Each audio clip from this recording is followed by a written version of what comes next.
तो दोस्तों जैसे कि हमने फिफ्थ एपिसोड में देखा था कि मार्क स्पेक्टर की डेथ हो चुकी है और हैरो के पास कंपास है जिसकी मदद से वो निकल पड़ता है हैमिट को ढूंढने।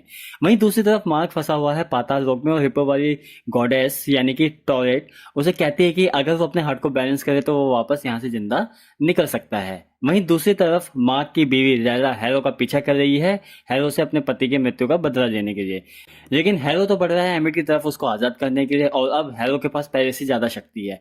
कुछ ऑफिसर्स हैरो को रोकने की कोशिश करते हैं लेकिन वो मिनटों में उनका काम तमाम कर देता है और वहां से चले जाता है हैमिट की पिरामिड की तरफ। पिरामिड पहुंचकर हैरो तो पहले दूसरे अवतार को जान से मार देता है और उसके बाद वो हैमिट को आजाद कर देता है। सही में भाई बड़ी खतरनाक देवी है, घड़ियाल जैसा मुंह है इसका तो। और उसी दौरान रैला भी खोंसू को आजाद कर देती है और खोंसू ऑफर करता है कि तुम मेरी अवतार बन जाओ, लेकिन रैला उस ऑफर को ठुकरा देती है और खोंसू भी वहां से चले जाता है हैमिट को रोकने। अचानक से हिप्पो वाली देवी रैला को कांटेक्ट करती है और कहती है कि चूंकि मार्क ने मुझे तुम्हारे बारे में बताया, उसने बोला कि मेरी बीवी को मैसेज दे देना कि वो हैरो से दूर रहे, इसलिए मैं तुम्हें आगाह करने आई हूँ। लेकिन इतने में हिप्पो रैला को ऑफर भी करती है कि तुम मेरी अवतार बन जाओ तभी हम एमिट को रोक सकते हैं, अदरवाइज एमिट को रोक पाना बहुत ही ज्यादा मुश्किल है। अब चूंकि मरने से पहले किसी अवतार ने रैला से कहा था कि उसको कोई दूसरा अवतार ही रोक सकता है और अभी रैला को ये बात नहीं पता कि उसका पति जिंदा हो गया है, तो इस वजह से रैला अवतार बनने को तैयार हो जाती है, लेकिन फॉर द टेम्पररी पर्पज के लिए। वहीं दूसरी तरफ हम देखते हैं कि जहां मार्क के पास मौका है वापस जिंदा लौट जाने का, लेकिन वो स्टीवन को पीछे नहीं छोड़ना चाहता, इससे वो वापस भाग करके स्टीवन के पास जाता है और हम देखते हैं कि मार्क भी पत्थर में बदल जाता है। लेकिन देवता चूंकि इन दोनों से बहुत ही ज्यादा खुश हो जाते हैं तो इन दोनों को एक मौका देते हैं अपनी जिंदगी में वापस लौटने का। और तभी हम देखते हैं कि मार्क स्पेक्टर अब जिंदा हो चुका है और वापस कन्वर्ट हो जाता है मून नाइट में। लेकिन हैरो तो काफी दूर है, तो भैया मार्क इतनी कम समय में उसके पास पहुंचेगा कैसे। तभी खोंसू मार्क के पास आता है और मार्क को बताता है कि भूलो मत, मैं अभी भी रात का देवता हूँ, और खोंसू दिन को रात बना देता है। और तभी भाई उस टाइम मार्क उड़ करके हैरो के पास जाता है। अरे भाई साहब, ये मतलब कि सीरियसली कह रहा हूँ, ये मून नाइट तो मतलब कि उड़ भी सकता है भाई, मैंने बिल्कुल भी सोचा नहीं था। मुझे लगा बस इसके पास कॉस्ट्यूम है, ऊपर बुलेट का कोई असर नहीं पड़ता, लेकिन भाई ये सुपर्ब था, ये सीन मजा आ गया देख करके। तो वहीं दूसरी तरफ हैरो शहर वालों के ऊपर कहर बरसा रहा है और हैमिट लोगों की सोच को निगलती जा रही है और बड़ी होती जा रही है। जहां एक तरफ खोंसू एमिट से लड़ता है, वहीं दूसरी तरफ रैला और मार्क हैरो को रोकने की पूरी कोशिश करते हैं। और अब चूंकि रैला भी एक अवतार है और मार्वल कॉमिक्स में टॉरेट के अवतार को कहा जाता है फैंटम, या फिर आप कह सकते हो स्कारलेट स्कैरर। और अब चूंकि रैला भी एक अवतार है तो उसके पास है golden wings, golden sword, super speed और सुपर स्ट्रेंथ। क्योंकि हम देखते हैं कि किस तरीके से वो एक बच्ची की जान बचा लेती है जब गाड़ी उसके ऊपर पलटने वाली होती है। तो यहाँ पे गाइस हम देखते हैं कि एमिट को जो सबसे बढ़िया तरीका है रोकने का वो है कि उसको किसी इंसान के शरीर में कैद कर दिया जाए, और ये लोग आगे चल के एमिट को हैरो के शरीर में कैद करने में कामयाब हो भी जाते हैं। फिर वहीं पे खोंसू आता है और वो माँ को आदेश देता है कि तुम अब इस हैरो की जान ले लो, क्योंकि कोई फायदा नहीं है इनको जिंदा रख करके, अदरवाइज एमिट फिर से आजाद भविष्य में हो सकती है।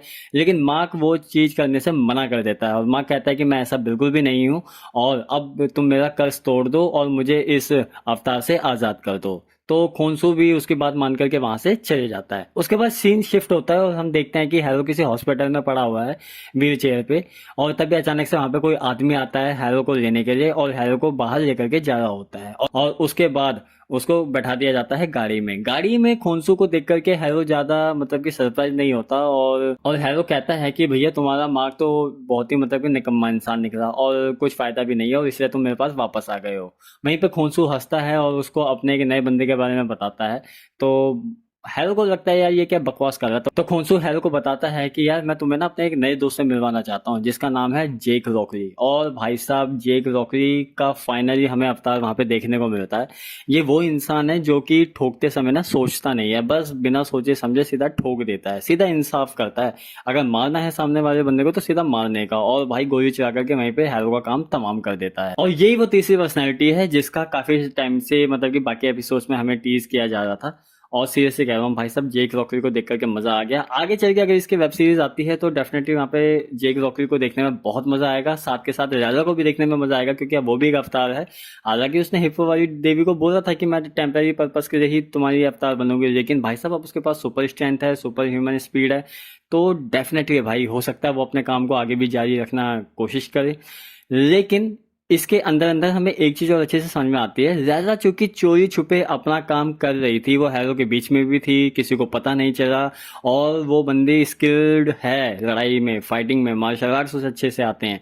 तो यही वो वजह थी कि खोंसू भी उसके पीछे पड़ा हुआ था कि तू मेरी अवतार बन जा। तो खोंसू और एमिट में यार एक बहुत बड़ा डिफरेंस था, और इन दोनों के बीच में डिफरेंस ये था कि जहां एमिट लोगों को कोई भी गुनाह करने से पहले ही मार देती है, वहीं खोंसू उनको सजा देता है गुनाह करने के बाद। और यही दोनों के बीच का कंफ्लिक्ट होता है कि एमिट कहती है कि तू मेरे साथ मिलकर काम कर, हमारा तरीका ही तो अलग है, बाकी हम दे तो क्या कहते हैं गुनहगारों को ही तो सजा दे रहे हैं। लेकिन खोंसू कहता है कि भैया गुनाह होने के बाद ही उसको सजा मिलनी चाहिए, जब उसने गुनाह किया ही नहीं तो हम उसको सजा क्यों दे। वहीं दूसरी तरफ एमिट कहती है तो हम क्या बैठ करके पहले ये चीज देखें कि कब अगला बंदा गुनाह करेगा, हम उसको लुफ्त उठाने दें उस चीज का, और तब जाकर के हम उसको सजा दें। तो इस तरीके से तो पाप बढ़ता रहेगा संसार में। तो मतलब कि दोनों की कहानी, मतलब एमिट तो थे, देखो एमिट तो यहाँ पे पूरी गलत जा रही थी, क्योंकि ये तो बहुत ही गलत है। जब किसी इंसान ने कुछ गलत किया ही नहीं तो उससे पहले उसको जान की सजा दे देना, ये तो कहीं का इंसाफ नहीं है। लेकिन वहीं दूसरी तरफ मार्क भी बहुत ही ज्यादा परेशान था, क्योंकि आई गेस बहुत दफा उसकी बीवी जो लैला है उसकी जान बिल्कुल खतरे में पड़ी होगी इन सभी कारनामों की वजह से, जिसकी वजह से वो चाहता था कि उसकी बीवी उससे दूर रहे और उसकी बीवी की जान को खतरा बिल्कुल भी ना हो। तो गाइज यार ये थे मून नाइट के पूरे 6 एपिसोड्स, और सीरियसली कह रहा हूँ भाई मजा आ गया। ये मार्वल की सीरीज में मैं देखूं तो अभी तक का सबसे छोटा वेब सीरीज है जिसमें मात्र 6 एपिसोड थे, लेकिन भाई awesome, it was really awesome. और मून नाइट का कैरेक्टर भी अब प्रॉपर तरीके से एस्टेब्लिश हो चुका है, तो आगे चल के मार्वल वाले इसकी एक अच्छी खासी मूवी भी ला सकते हैं। इसकी अच्छी मतलब मूवी आई ना, सीरीज से कह रहा हूँ बहुत बढ़िया बनेगी, और बहुत बढ़िया तरीके से कैरेक्टर को सेटअप कर दिया। या फिर मुझे लगता है ये शायद वेब सीरीज के साथ ही आगे कंटिन्यू करेंगे, और बहुत कुछ है दिखाने को। जो हमारा तीसरा कैरेक्टर है जेक रॉकली भैया, वो बहुत ही ब्रूटल टाइप का कैरेक्टर है, और उसके कैरेक्टर को अभी एक्सप्लोर और भी आने वाले सीजन में किया जा सकता है। वहीं लैला का जो किरदार है, अब चूंकि वो अवतार बन गई है, तो उसके भी कैरेक्टर को आगे चल के